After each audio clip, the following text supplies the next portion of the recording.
எங்க இருக்கோம்னா பாண்டிச்சேரியில தான் இருக்கோம். போன வருஷம் வரும்போது போலான்னு நினைச்சா போக முடியல. 2 மாசத்துக்கு முன்னாடி வந்தியா, அப்பவும் போலான்னு நினைச்சா போக முடியல.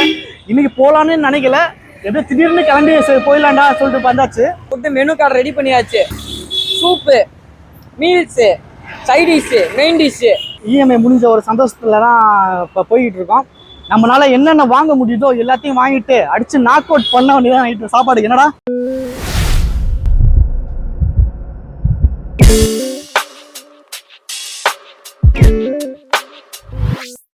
சிக்கன் 65, சவர்மா, மோஸ்ட்லி பாபிக்கு இந்த மாதிரி சைட் டிஷ் ஐட்டம் மாதிரி மெயின் டிஷ் எதுவும் இல்லை. நம்ம அந்த சைடு போய் பார்க்கலாம். இப்போ பார்த்தீங்கன்னா அந்த காந்தி வீதியில தான் ரொம்ப நேரமாக நடந்து வந்துகிட்டு இருக்கோம். Next Coca Cola, tea, coffee, sandwich and samosa. Street ஃபுட்டுன்னு இங்கே வந்து எதுவுமே இல்லை. ஸ்ட்ரீட்டில் தான் எங்கேயோ ஒவ்வொரு கடையில் ஃபுட்டாக இருக்குது. பட் போய்கிட்டு இருக்கோம். ஏதாச்சும் ஒரு கடை நல்ல கடையாக மாட்டுமானே அங்கே தான் போயிட்டு இருக்கோம்.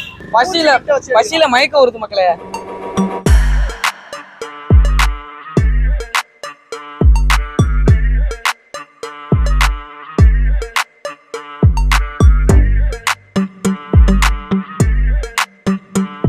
இப்போ பார்த்தீங்கன்னா 1.5 கிலோமீட்டர் தூரம் நடந்து வந்துருக்கோம் நம்ம ரூம்ல இருந்து. சரி பசிக்குதுன்னு சொல்லி தான் சனா மசாலா வாங்கி சாப்பிட்டுட்டு இருக்கோம். கடைசி வரைக்கும் சாப்பாடு தேடி இன்னும் போய்கிட்டு இருக்கோம். நல்ல கடையான மாட்டவே இல்லை. சன்னா மசாலாவும் நல்லா தான் இருக்குது. பானிபூரி பிளேட் எவ்வளோ? 40 ரூபாயா? பானிபூரி 40 ரூபா. இது மசாலா மசாலா எவ்வளோண்ணா? சன்னா மசாலா வந்து 60 ரூபா. பானிபூரி வந்து 40 ரூபாய்க்கு தராங்க.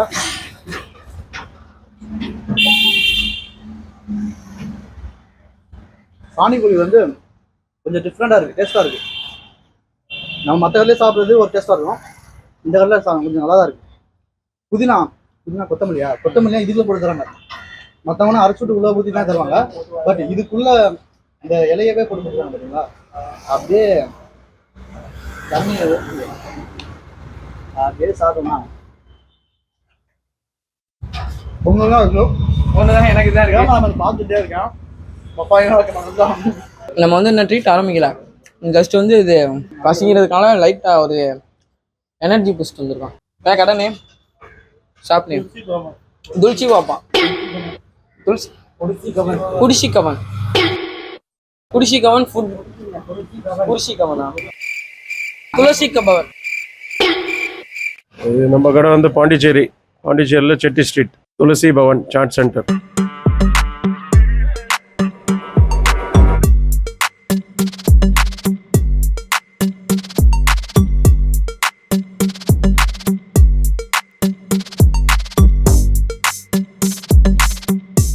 இப்போ பார்த்தீங்கன்னா நம்ம வந்து சுல்தான் பிரியாணி தான் வாங்கணும் எல்லாமே. அப்புறம் வந்து chicken biryani, chicken rice, chicken pepper, அதுக்கப்புறம் வந்து சிக்கன் கிரேவி, இது 2 மட்டும் வாங்கிட்டு தந்தூரி வந்து இங்கே நம்ம பக்கத்து கடையிலே வாங்கிட்டோம்.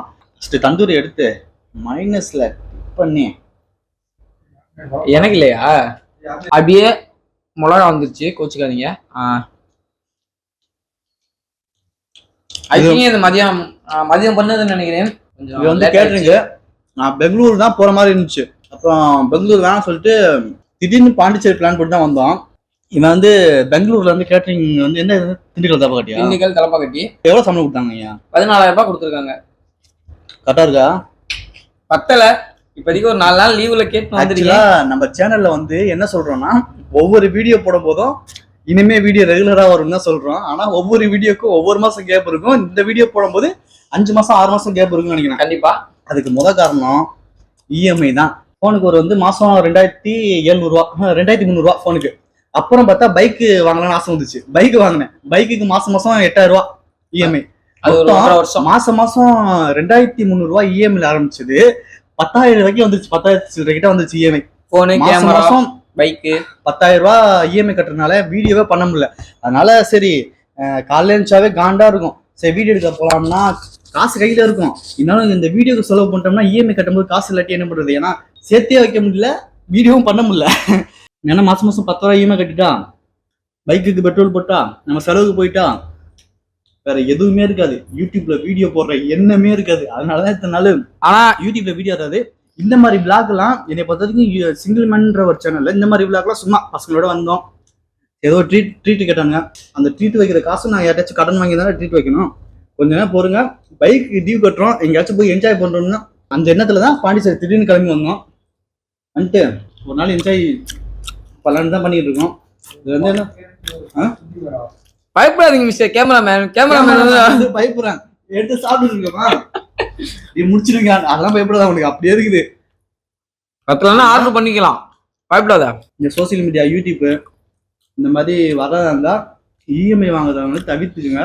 வீடியோ போடணுன்ற ஒரு நிலைமையில கண்டிப்பா இல்ல. இப்ப நீ 14,000 ரூபாய் சம்பளம் வாங்கணும்ல, மிச்சம் எவ்வளவு இருக்கும் கையில? 850 ரூபா இருக்கு வீட்டுக்கு. மிச்ச காசு பாதி கடன் 10,000 ரூபா வீட்டுக்கு அனுப்பிடுறீங்க. முதல் மாசம் சம்பளம்னு வீட்டுக்கு அனுப்பிடுறீங்க. இன்னும் நிறைய எய்ம் இருக்கு. வீட்டுக்கு பிரிட்ஜ் வாங்கணும், பைக் எடுக்கணும், என்னைக்கும் சொந்தமா இந்த மாதிரி பைக் எடுக்கணும், எனக்கும் ஒரு கேமரா வாங்கி பிளாக் பண்ணணும், நிறைய இருக்கு. இதுல இருந்து என்ன சொல்றோம்னா இஎம்ஐ தொல்லை இனிமே இல்ல. எல்லாத்தையும் கட்டி முடிச்சுட்டு 2 மாசமா தான் இப்ப ஃப்ரீயா இருக்கு மைண்டு. இப்ப என்னன்னா சிங்கிள் மேன்ல இதை காட்டுறதெல்லாம் சும்மா பசங்களோட ஜாலியா இருக்கும், அவ்வளவுதான். நம்ம மெயின் இதே மேப் கேம்ஸ்ன்னு ஒண்ணு ஆரம்பிச்சிருக்கோம். 4 கேம் ஒரு வருஷத்துக்கு முன்னாடி ஆரம்பிச்சோன்னு நினைக்கிறேன். ஒரு 4 கேம் போட்டிருக்கோம், அதோட ஓவர் ஆயிடுச்சு. பட் இனிமே என்ன பண்ண போறோம்னா வாரம் ஞாயிற்றுக்கிழமை வந்து மேப் கேம்னு வந்து ஒரு வீடியோ போட போறோம். மற்ற நாள்லாம் இந்த மாதிரி ஒரு விளாக் போட போறோம். அதான் நம்ம சேனல் இனிமே வரப்போகுது. ஓகே, பாய் பாய். இதோட இந்த வீடியோ முடிச்சுக்கிறோம். அப்படியே இருங்கன்னு சொல்லிடுறேன். இனிமே கண்டிப்பா வாரம் உங்களுக்கு இந்த மாதிரி ஃபுட் பிளாக்ஸ் கேம்ஸ் எல்லாம் கண்டிப்பா வரும். துரை, அருண், கேமராமேன் மிக்கி 3 பேரையும் நீங்க அடிக்கடி பாப்பீங்க. அவர் கொஞ்சம் கூச்ச சுபாவம் உள்ளவர் அப்படின்னு நான் சொல்ல மாட்டேன். கேமரா பிடிக்க வச்சிருந்தனால வீடியோக்குள்ள அவர் வரல. அவர் உள்ள ஒரு ஆசைப்படுறாரு. சாப்பிடும்போது வாயை திறந்தா வாயை பாப்பாங்கன்னு ஒரு கூச்சத்துல அவர் இங்க நின்னுட்டு இருக்காரு. இனிமே 3 பேரையும் அடிக்கடி பாப்பீங்க. நெக்ஸ்ட் பிளான் அடிக்கிறேன், எல்லாரும் சாப்பிட்டு முடிச்சுடுவாங்க. ஒண்ணு இல்ல, பாருங்களேன், நீங்களே பாருங்க.